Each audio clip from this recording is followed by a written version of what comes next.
passing game by Middle Tennessee last time out. Can you talk a little bit about that and maybe Sure. how it's been addressed before North Carolina? Yeah, well, the first thing you got to know is if you see something on tape or you see it on the field, okay, and it doesn't look right, that's on me, okay?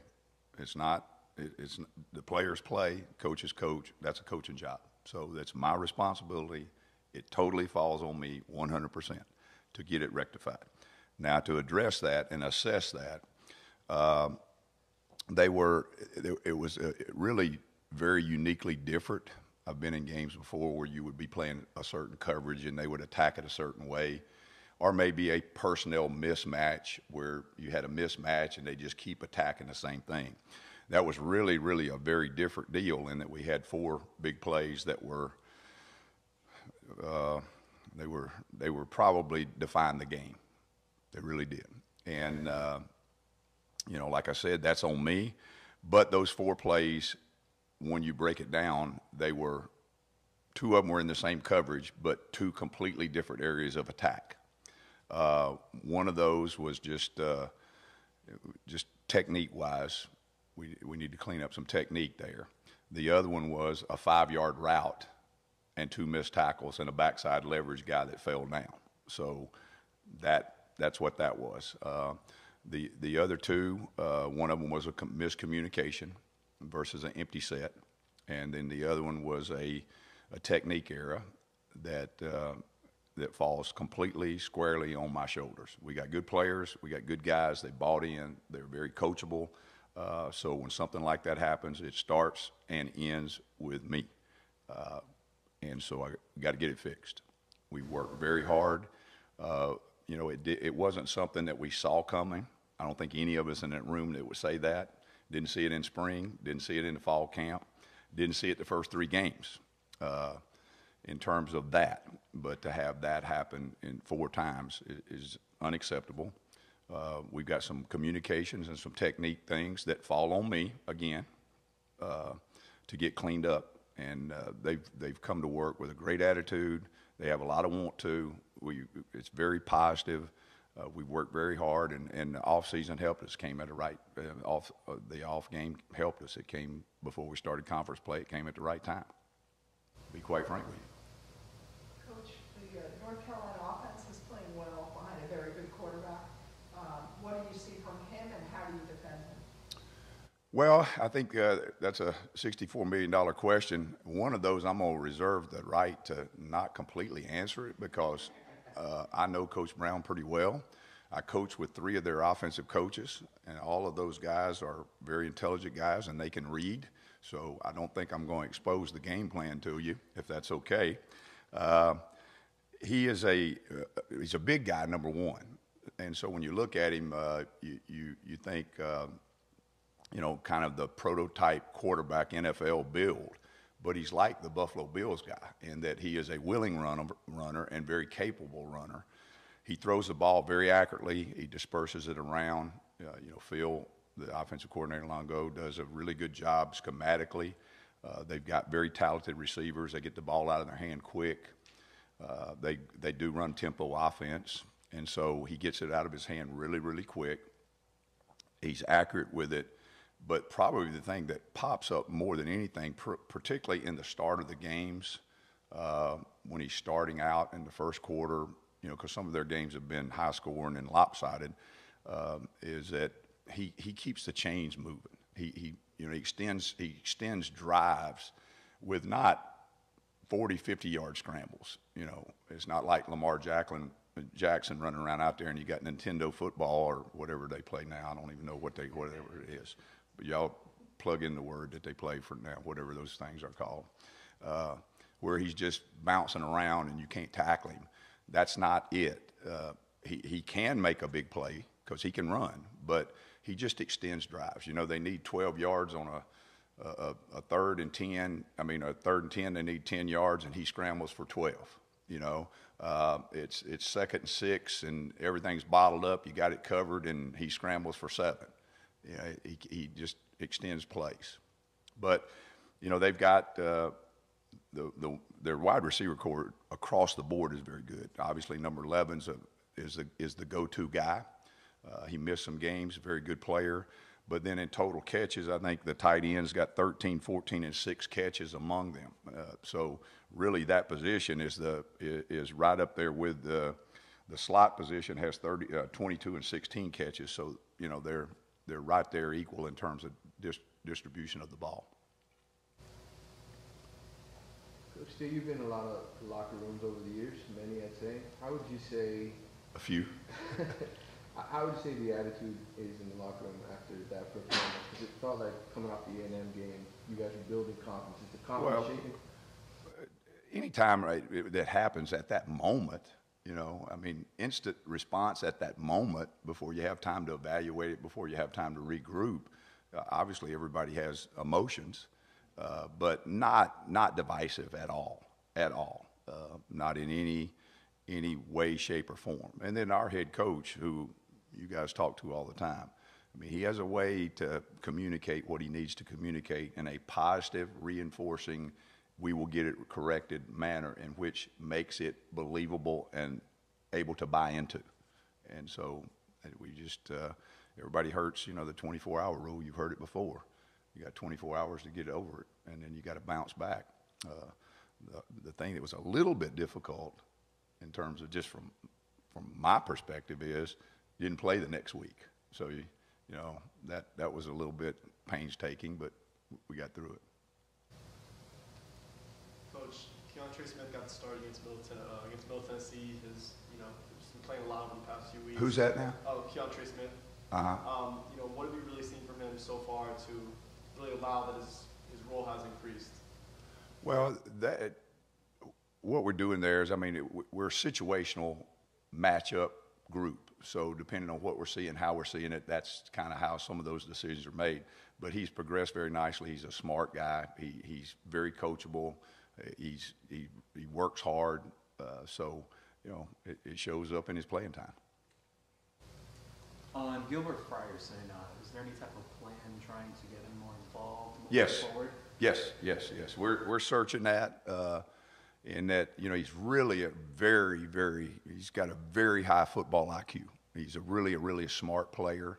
When you get into those personnel matchups and where to put him and how to put him and those kind of things, we've done some searching there. We've tweaked it a few times. We've recently tweaked it again. But he's smart enough to do that. It's not like he has to move position and it's 6 weeks before he can play. That's not him at all. He's very communicative. He understands what he does plus what somebody else does, so it makes it a little easier. But you are correct in your assessment in that, yes, we are. We're working that hard. Tyreek Stevenson, I know you didn't finish the game, Tyreek. Just curious where he's at, and I know he's a big time part of his team. Yeah, well, first of all, as you know, as an assistant coach, I do not comment on injuries at all. I've been doing this long enough to not know that, so I don't go there. But he's, as far as I know, he's doing fine. He's doing fine. And these guys have developed a system since Mac got there where they're capable of like flipping the switch and scoring a lot of points in bunches. What exactly are they doing, and what's been the secret potion? Well, Phil was at Ole Miss, you know, and so we played him every year while he was at Ole Miss with Hugh Freeze and then with Matt Luke as the offensive coordinator. It's very quarterback driven in terms of, you know, when they have a quarterback that can get their ball out of the hand and disperse it to the right place at the right time with accuracy. Because it does go fast. It's not, and I think he would tell you this. I'm not trying to put. It's not overly complex. But they run precision routes. Got a little bit of the Mike Leach run to open space. You know, not totally, but you know they're going to find the seams and they're going to look for personnel mismatches. Anything else for Coach Steele?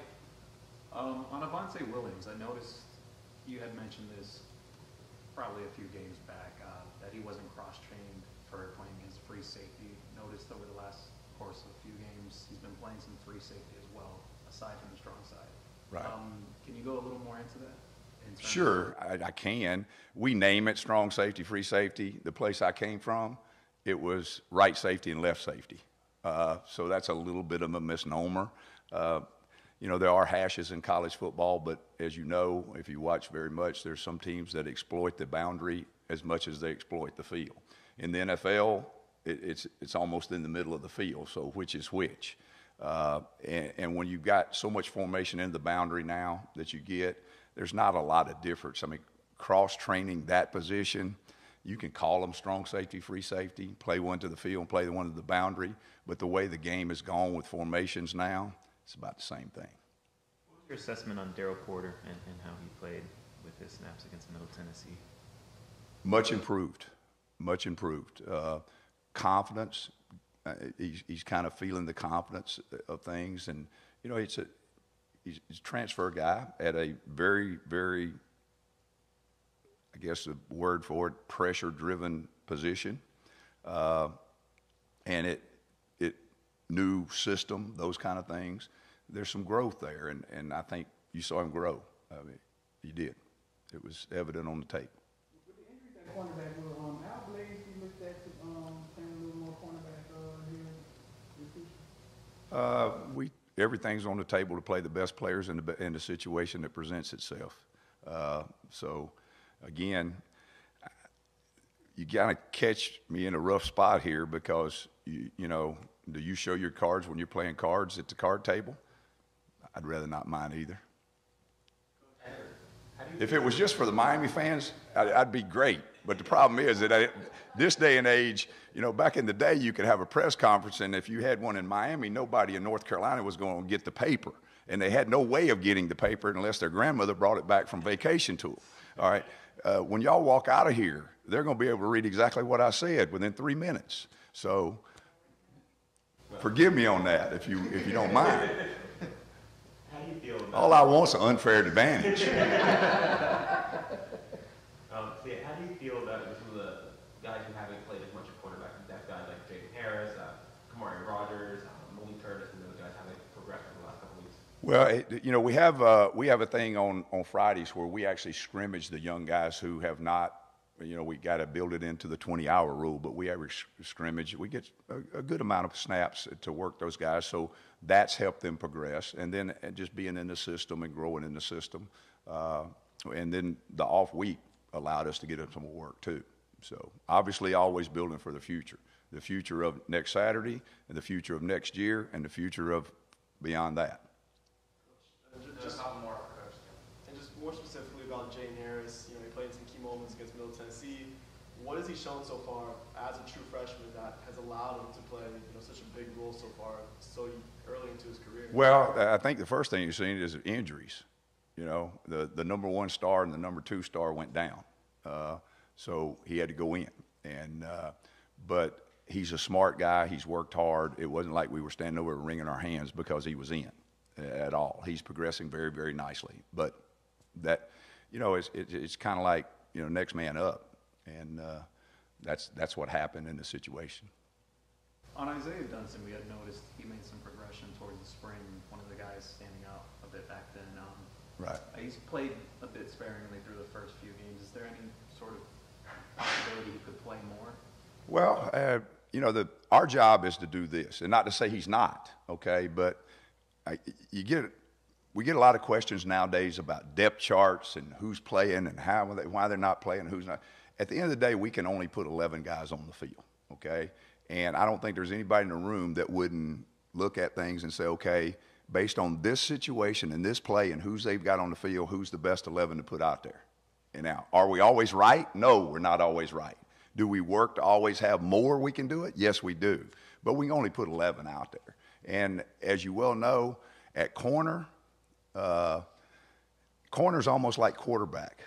You just don't substitute to see it substituted. You know, I mean, it's got to be a situation where, you know, okay, it's time to substitute at this position, because you're on an island out there. You're on an island, and so we wish we could play everybody all the time. Every game, everybody come in the locker room and everybody get 50 snaps.